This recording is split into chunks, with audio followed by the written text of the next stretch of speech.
Assalamualaikum warahmatullahi wabarakatuh. Selamat pagi Ananda semua. Bagaimana kabarnya hari ini? Insya Allah hari ini keadaan kalian juga sehat dan juga tetap semangat. Tepuk semangat. Hey, hey. Hey, hey. Allahu Akbar, Allahu Akbar. Yes. Insya Allah kalian sudah semangat ya. Baiklah, kita lanjutkan pembelajaran kita hari ini, yaitu subtema terakhir di tema 6, subtema keempat, penghematan energi. Pembelajaran 1 dan 2, silahkan disiapkan bukunya dan dibuka. Dan sebelum memulai pembelajaran hari ini, seperti biasa, let's say basmalah. Bismillahirrahmanirrahim.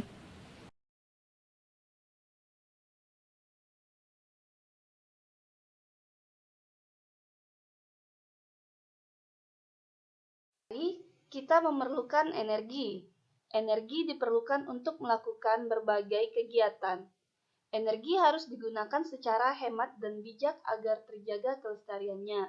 Nah, untuk mengetahui berbagai cara menghemat energi, hemat energi bahan bakar. Dalam kegiatan sehari-hari, kita sering menggunakan sumber energi yang berasal dari minyak bumi. Misalnya, bensin sebagai bahan bakar kendaraan bermotor. Minyak bumi termasuk sumber energi yang tidak dapat diperbarui. Jika kita menggunakannya secara terus-menerus, suatu saat energi tersebut akan habis. Oleh karena itu, kita harus menghemat penggunaannya. Penghematan bahan bakar kendaraan dapat dilakukan dengan berbagai cara. Cara-cara yang dapat dilakukan antara lain sebagai berikut. 1. Berjalan kaki untuk menempuh jarak yang dekat. Berjalan kaki dapat menghemat penggunaan bahan bakar. Berjalan kaki juga baik untuk kesehatan. Ketika berjalan kaki, kita juga harus menaati peraturan. Misalnya, berjalan di trotoar dan menyeberang di jembatan penyeberangan. 2. Menggunakan kendaraan yang tidak memerlukan bahan bakar. Untuk menempuh jarak yang agak jauh, kita dapat menggunakan sepeda. Selain menghemat mengendarai, sepeda juga dapat menyehatkan badan.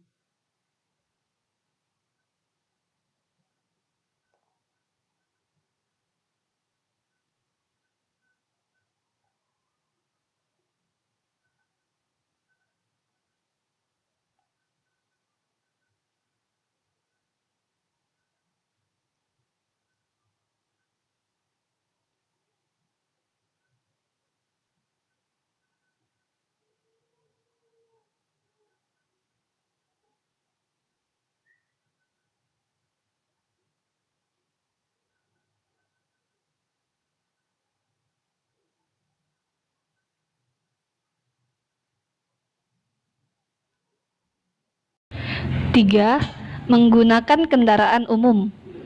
Memilih menggunakan kendaraan umum dapat mengurangi penggunaan bahan bakar secara umum. Jika ada banyak orang menggunakan kendaraan umum, penggunaan bahan bakar akan lebih hemat. 4. Menggunakan kendaraan secara bersama-sama. Ketika menggunakan mobil pribadi, sebaiknya digunakan sekaligus oleh beberapa orang yang memiliki tujuan yang sama. Sebagai contoh, pemakaian mobil jemputan siswa sekolah. 5. Merawat kendaraan secara teratur. Merawat kendaraan secara teratur membuat lebih hemat dalam penggunaan bahan bakar. Kendaraan yang kurang terawat menyebabkan kinerja mesin kendaraan kurang maksimal sehingga akan boros bahan bakar. Dan yang terakhir, 6. Tidak ngebut saat berkendara.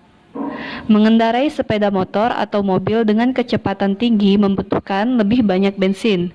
Hal tersebut disebabkan karena mesin motor harus bekerja lebih keras. Jadi, ada 6 cara untuk menghemat energi bahan bakar. Kita ulangi lagi. Yang pertama, berjalan kaki untuk menempuh jarak yang dekat. 2. Menggunakan kendaraan yang tidak memerlukan bahan bakar.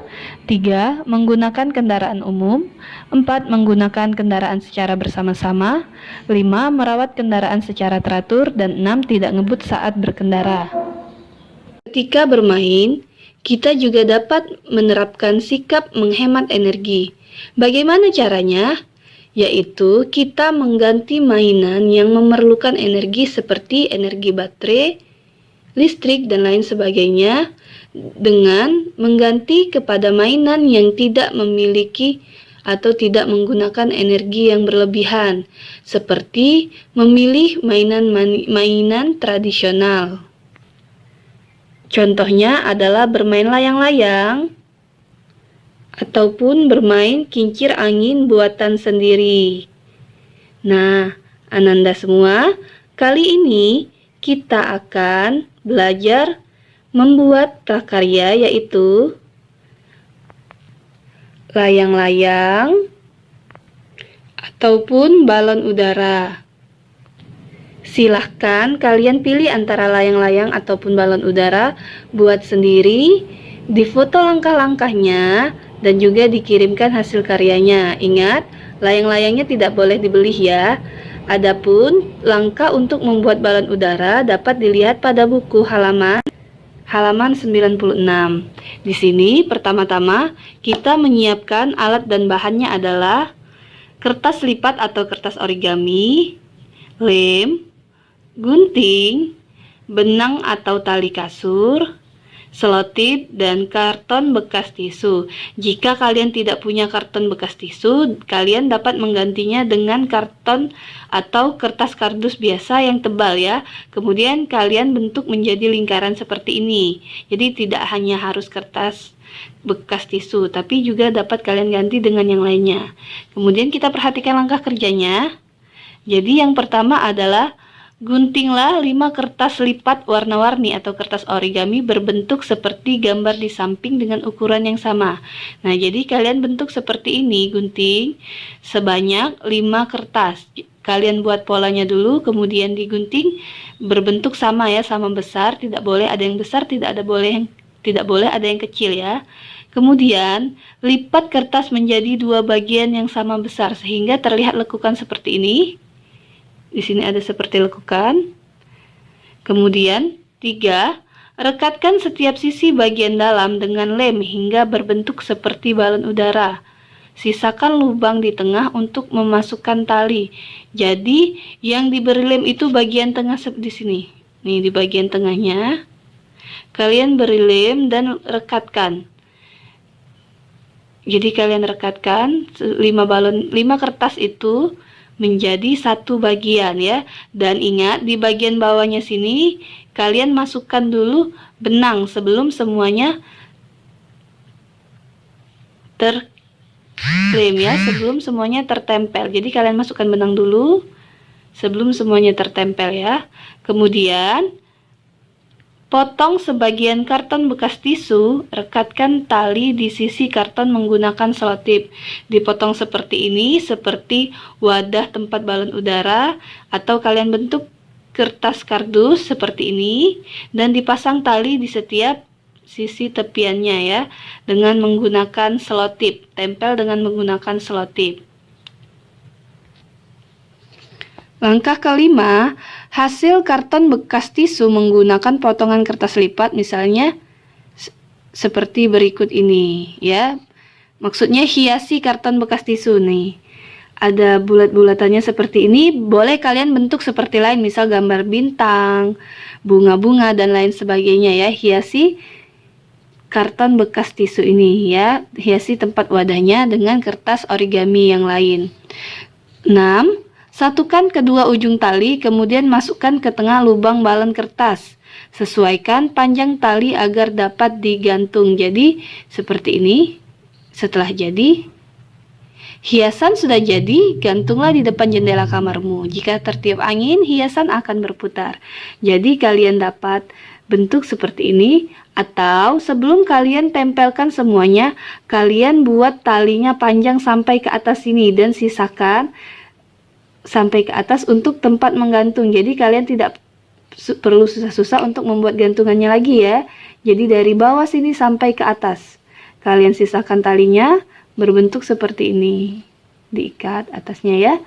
Nah, dapat kalian gantung. Silahkan, jangan lupa kerjakan tugasnya. dikumpul paling lambat hari Minggu ini ya. Dikumpul paling lambat hari Minggu tanggal 21.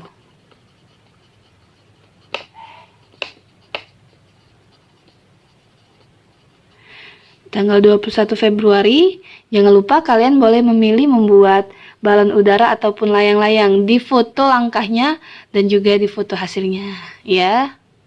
Baiklah, kita lanjut pembelajaran kita. Silakan buka bukunya pada halaman 97.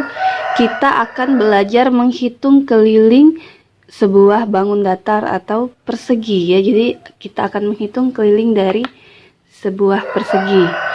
Perlu diketahui sebelumnya, keliling adalah bagian pinggiran ini atau tepi dari suatu bangun datar ya. Jadi diingatkan lagi, keliling adalah bagian tepi, ini bagian tepinya.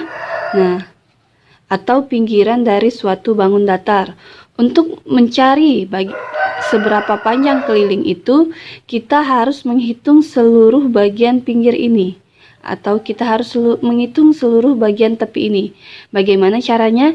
Jadi setiap panjang sisinya, setiap panjang sisi tepian atau pinggiran kita jumlahkan. Seperti ini, persegi ini dihitung dengan pulpen. Kita hitung dulu berapa banyak pulpen dari setiap tepinya. 1, 2, 3. Di sini 3. Kemudian hitung lagi 1, 2, 2, 1, 2, 3, dan yang terakhir 1, 2, 2. Nah, setelah kita dapatkan semua angka dari panjang tepiannya, tinggal kita tambahkan. Keliling sama dengan 3 ditambah 2 ditambah 3 dan ditambah 2. Sama dengan 10 pulpen. Harus ditulis ya, 10 apa? Ini menggunakan pulpen, berarti 10 pulpen. Jika menggunakan lidi, 10 lidi, seperti itu. Jadi keliling kertas adalah 10 pulpen. Keliling juga disingkat dengan tulisan KLL. Jadi kalian kalau menghitung menulis dengan KLL sama dengan 3 ditambah 2 ditambah 3 tambah 2. Itu sama saja ya. Kemudian perhatikan lagi. Setiap tepian ini memiliki panjang yang sama. Misalnya 3 ini sama dengan 3 yang ini. 2 ini sama dengan 2 yang ini.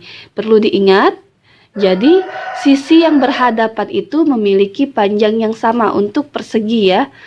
Untuk persegi ataupun persegi panjang. Jadi sisi yang berhadapan memiliki panjang yang sama. Lihat, bagian atas berhadapan dengan bagian bawah. 3 dan 3. Bagian samping kiri kanannya saling berhadapan. Nih, 2 dengan 2. Jadi, jika ada soal seperti ini, dilihat. Ini dihitungnya dengan lidi. Bagian atasnya ada berapa lidi? 1, 2, 3. Bagian atasnya ada 3 lidi.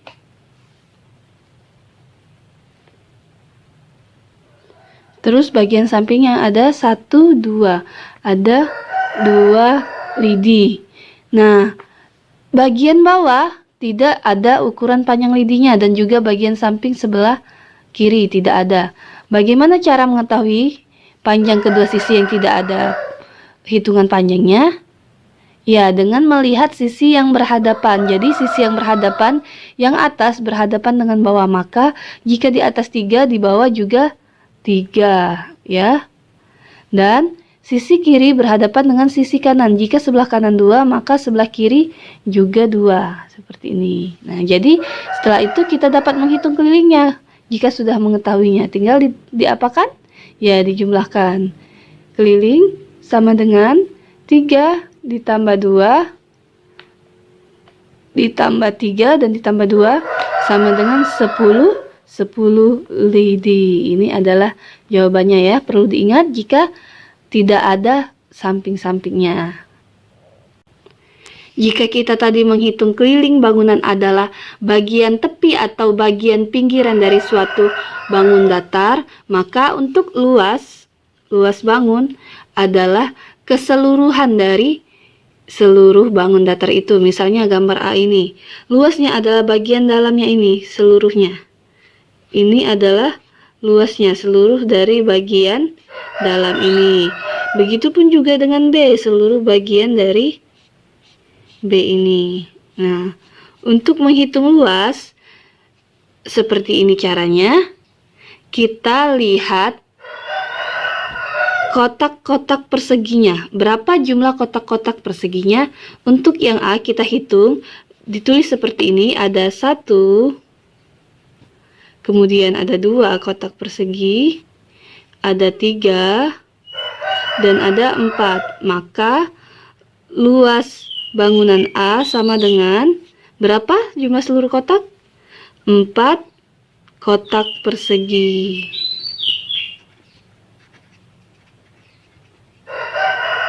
Kemudian luas bangunan B. Hitung lagi. 1, 2, 3, 4, 5, dan 6. Maka luas bangunan B adalah 6 kotak persegi. Nah, untuk menghitung luas bangunan seperti itu ya. Jadi perlu diingat, luas bangunan adalah luas seluruh bagian dalamnya. Sedangkan keliling adalah bagian tepian atau bagian pinggiran. Jika sudah mengerti, silahkan Ananda buka buku pada halaman 99. Silahkan kerjakan nomor 2 dan nomor 3 ya. Di sini ada yang pertama, untuk nomor 2 menghitung keliling bangunan. Kalian tulis buat jalannya juga berapa ditambah berapa. Kemudian di pinggirannya juga ditulis berapa. Misalnya ini ada 1, 2, 3, 4, maka ditulis di sini 4. Kalian tulis semua pinggirannya, kemudian dijumlahkan. Dan untuk nomor 3 adalah luas ya, bukan keliling. Ini adalah luas. Nah, jadi nomor 3 adalah luas bangun. Hitung, ditulis angkanya berapa di sini? 1, 2, dan seterusnya. Kemudian ditulis luas perseginya. Silahkan dikerjakan. Tugasnya dikumpul ya. Jangan lupa untuk dikerjakan. Jika masih kurang mengerti ataupun belum mengerti, silahkan Ananda tanyakan langsung kepada ibu ya. Sekian. Pelajaran selanjutnya yaitu sikap menghemat air. Pada pembahasan sebelumnya, kita telah beberapa kali membahas tentang bagaimana cara menghemat air. Perlu kalian ketahui, menghemat air merupakan kewajiban kita semua. Jika kita melaksanakan kewajiban dengan baik, hak kita untuk mendapatkan air bersih akan kita peroleh.